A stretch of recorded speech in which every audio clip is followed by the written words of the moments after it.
दोस्तों नमस्कार, मैं इस समय रायपुर में हूँ और मेरे साथ एक बड़ी शख्सियत है।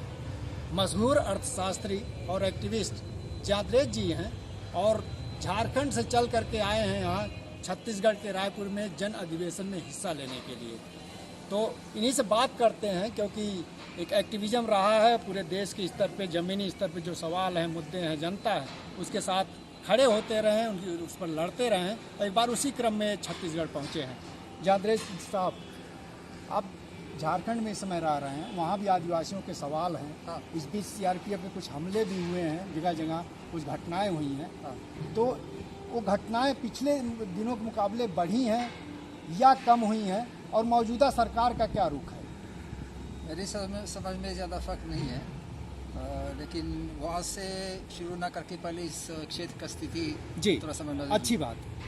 मेरी समझ में पहली बात यह है कि जो झारखंड की बात कर रहे हैं या छत्तीसगढ़ की बात कर रहे हैं, जो यहाँ आदिवासी समाज है और जो आदिवासी रहन सहन संस्कृति है, एक्चुअली इसको एक सिविलाइजेशन कह सकते हैं जी। ये बहुत सुंदर सिविलाइजेशन है और इनसे सीखना चाहिए।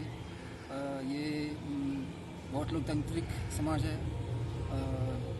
आज़ादी, भाईचारा और समानता के सिद्धांतों से जीने की कोशिश कर रहे हैं। पूरा नहीं, लेकिन कम से कम एक कोशिश है। तो इनसे सीखना चाहिए और इस कल्चर और सिविलाइजेशन को बचाने की कोशिश करना चाहिए। लेकिन अभी धीरे धीरे नहीं, जल्दी से जल्दी इसका विनाश हो रहा है। और इसका एक बड़ा कारण है कि उसी क्षेत्र में तरह तरह के संसाधन है जिसका लालच हो रहा है, और ख़ास करके बिजनेस सेक्टर से, और ख़ास करके खनिज संसाधन, कोयला, लोहा, सोना, माइका, यूरेनियम, तरह तरह के खनिज संसाधन हैं जिनका कीमत बहुत ज़्यादा है जी। अब एक छोटा सा आयरन माइन की बात करें तो हज़ारों करोड़ों का जी कीमत है, और आगे भविष्य में इनका कीमत और बढ़ता रहेगा जी, क्योंकि इन मिनरल्स का डिमांड बढ़ता जा रहा है जी, इनका दाम बढ़ता जाएगा, इसकी स्थिति बढ़ता जाएगा, तो यहाँ जो माइंस का जो वैल्यू है तो बढ़ता जाएगा। तो इस पर एक कॉन्फ्लिक्ट शुरू हुआ, और ये बहुत दुख की बात है कि उसी क्षेत्र में मेरे समझ में तरह तरह के स्थानीय संसाधन भी है जिनको विकसित किया जा सकता है स्थानीय लोगों के हित के लिए जी जी। लाइव स्टॉक, पोल्ट्री, मछली पालन और वनोपज के तरह तरह के संसाधन हैं, एग्रीकल्चर। तो मेरे समझ में झारखंड और छत्तीसगढ़ काफ़ी प्रॉस्परस हो सकते हैं जी, और not only prosperous but in environmentally sustainable participatory way. और ये लेकिन इसमें सरकार का कोई खास रुचि नहीं है, इनको केवल बड़ी कंपनियों के साथ MOU साइन करके जी और टैक्स लगा के कमाना है।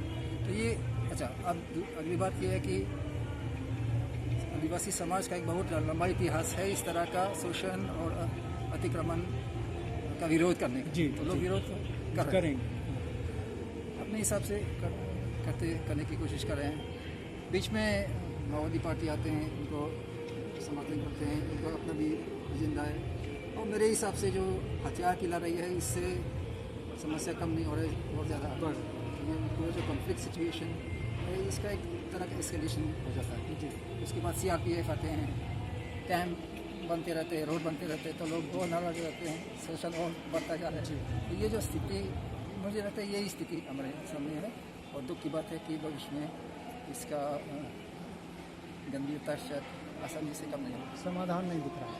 लेकिन ये विकास के मॉडल का ही सवाल आप कह रहे हैं कि जो स्थानीय मैं कह रहा हूँ कि एक विकल्प है जी, एक तरह का विकास हो सकता है इस क्षेत्र में, जिससे लोग विकसित हो जाएंगे, उनका गरीबी कम हो जाएगी, लेकिन उनका संस्कृति भी बढ़ जाएगी, और मजबूत भी हो जाएगी। अच्छा, इस सिलसिले में एक जो पेशा कानून ले आया गया, हाँ, ये आप सही करें, इसमें भी लगना चाहिए जी, झारखंड में हाँ, ये भी करना चाहिए था कि इस समाज और इस संस्कृति और इस सिविलाइजेशन को बचाने के लिए अभी तक केवल एक ही चीज़ था, कानून, पेशा कानून जी, फॉरेस्ट राज कानून, और इसके पहले लैंड रिलेटेड कानून जी, जैसे झारखंड में CNT है, चौथानागपुर तहसील एक्ट, जिससे बहुत मदद मिला लोगों को। अगर नहीं होता तो अभी तक उनका सारा ज़मीन चला जाता। तो लेकिन दुख की बात है कि आजकल इन कानूनों का भी पूरा पालन नहीं होता। यहाँ जो बात हो रही है वो ये है कि लोग देख रहे हैं कि इन कानूनों का पालन नहीं हो रहा है, संविधान का भी पालन नहीं हो रहा है, हमारा जो कस्टमरी लॉ जिसका भी पालन करना चाहिए उसका भी पालन नहीं हो रहा। तो आज इस सम्मेलन में लोग ये कोशिश कर रहे हैं अपना समीक्षा करने के लिए करने की और सरकार के सामने अपनी मांगों को रखने की। अब एक आखिरी सवाल बहुत ज़रूरी है कि देखिए, माना जा रहा है आमतौर पे कि आदिवासी हो, किसान हो या मजदूर हो, कारपोरेट सब कुछ अपने कंट्रोल में लेना चाहता है और सारी संपत्ति अपने नाम कर लेना चाहता है। ये जो हमला है, उसका जो रेजिस्टेंस है, तो दोनों चीज़ें चल रही हैं। तो क्या माना जाए यहाँ से चीज़ें किस दिशा में जाती हुई दिख रही भारत में आपको? कारपोरेट मतलब नियंत्रण हासिल कर लेगा या जीत जाएगा, ये माना जाए? देखिए, हम तो एस्ट्रोलॉजर नहीं है जी भविष्य का जानकारी नहीं जी, लेकिन हम इतना कर सकते हैं कि इसका विरोध करना चाहिए। और मेन बात यह है कि गरीब मजदूर किसानों को, दलित आदिवासी वंचित लोगों को संगठित होना जरूरी है, क्योंकि बिजनेस सेक्टर तो बहुत संगठित है जी। उसके अलावा कुछ स्पेशल ग्रुप्स है, जैसे पब्लिक सेक्टर एम्प्लॉइज है जो संगठित है, उनको भी काफ़ी मदद मिलता है। अब देखिए ओल्ड पेंशन स्कीम कितना आसानी से वापस लाया गया जी। तो ये लोग बुक हड़ताल करते हैं तो तुरंत सरकार घबराता है।